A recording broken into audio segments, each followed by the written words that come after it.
السلام علیکم ورحمۃ اللہ وبرکاتہ۔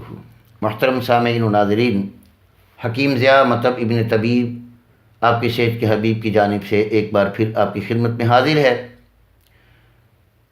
اور آج اس ویڈیو میں جو میں عرض کر رہا ہوں وہ ہے مردانہ کمزوری کی دوسری وجہ، جس میں انسان کچھ ایسی غذائیں کھاتا ہے اور ایسی غذاؤں کا شوقین ہوتا ہے کہ جس سے اس کے جسم میں تیزابیت اور خشکی بڑھ جاتی ہے، جس کی بنا پر اس کا مادہ منویہ ہی کم بنتا ہے، ٹیسٹوسٹیرون کم ہی کام کرتے ہیں۔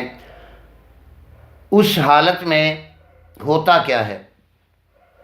آپ کے خون کے اندر ریاحی مادے اور خشکی کے مادے بڑھ جاتے ہیں، اس کے نتیجے میں مادہ منویہ کم پیدا ہوتا ہے، باوجود اس کے کہ شہوت ٹھیک آتی ہے، لیکن جیسے ہی قریب جاتے ہیں تو شہوت ڈاؤن ہو جاتی ہے۔ اس کی وجہ یہ ہوتی ہے کہ انسان کو شہوت آنے کے بعد یا ازواجی تعلقات کا جو مقصد ہے، ایک تو ہے انسانی جسم کی تسکین، دوسرا اولاد کی آمد، اور وہ ہوگا مادہ منویہ کے ساتھ۔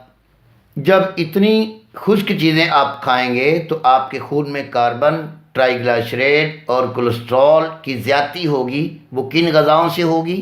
آپ کی دھڑکن تیز ہو جائے گی، سانس چڑھنے لگ جائے گا، تھکنے لگ جاؤ گے، طبیعت میں اضطراب آنے لگ جائے گا، اکثر قبض رہنے لگے گی، اکثر معدے اور آنتوں اور امعاء کے مریض بن جائیں گے، اور پیٹ کی توند جو ہے وہ باہر نکل آئے گی۔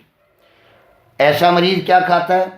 ہر قسم کا گوشت، ہر قسم کے انڈے، اچار، سرکہ، ٹماٹر، پیاز، لہسن، لیمو، بیسن، ساری دالیں اور ساری وہ بعض سبزیاں جو میں اعصابی علامت میں بتا چکا ہوں۔ اب جب کوئی بندہ ان چیزوں کا شوقین ہوگا اور ان چیزوں کے کھانے سے اس کے بلڈ کمبینیشن میں جب فرق آئے گا تو اسے جو مردانہ کمزوری ہوگی اسے کہتے ہیں خشکی کی اور عضلاتی مردانہ کمزوری۔ اس میں کیا ہوگا؟ آپ کا خون انتہائی گہرا ہو جائے گا، جس میں ہارٹ پرابلم بھی آ سکتی ہے، ہیپاٹائٹس سی بھی ہو سکتا ہے، آپ کے گردے بھی جام ہو سکتے ہیں، اور آپ کی مردانہ کمزوری تو خصوصی طور پر متاثر ہو جائے گی۔ یہ تھی وہ دوسری قسم۔ اب جو بندہ یہ علامات پاتا ہے اسے کیا کرنا چاہیے؟ اس بندے کو اپنی یہ غذائیں چھوڑ کر دوسری غذائیں کھانی پڑیں گی۔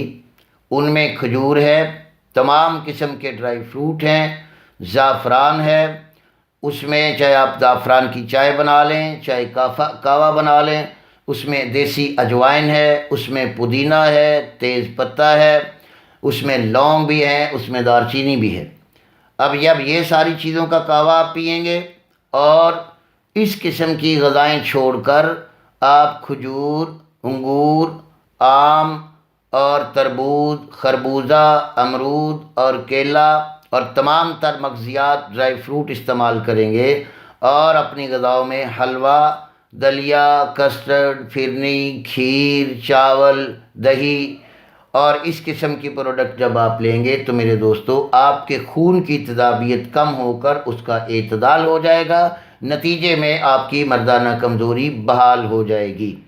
امید کرتا ہوں کہ دوستوں کو یہ دوسری قسم بھی بہت پسند آئے گی۔ اب انشاءاللہ اس سے اگلی ویڈیو میں آپ کو تیسری قسم بتاتا ہوں۔ اگر یہ عوامی خدمت کی ویڈیوز اور ابن طبیب کا چینل آپ کو اچھا لگ رہا ہے اور آپ کو اس میں کوئی فائدہ مل رہا ہے صحت کے لحاظ سے، تو آپ میرے اس چینل کو سبسکرائب بھی کیجئے، لائک بھی کیجئے، بیل آئیکن کا بٹن بھی دبا لیجئے، اور اپنے ضرورت مند دوستوں کو بہترین ارادے سے، اخلاص سے آپ اس کو شیئر بھی کیجئے، تاکہ آپ کی وجہ سے کسی اور کا بھلا ہو جائے۔ السلام علیکم ورحمۃ اللہ۔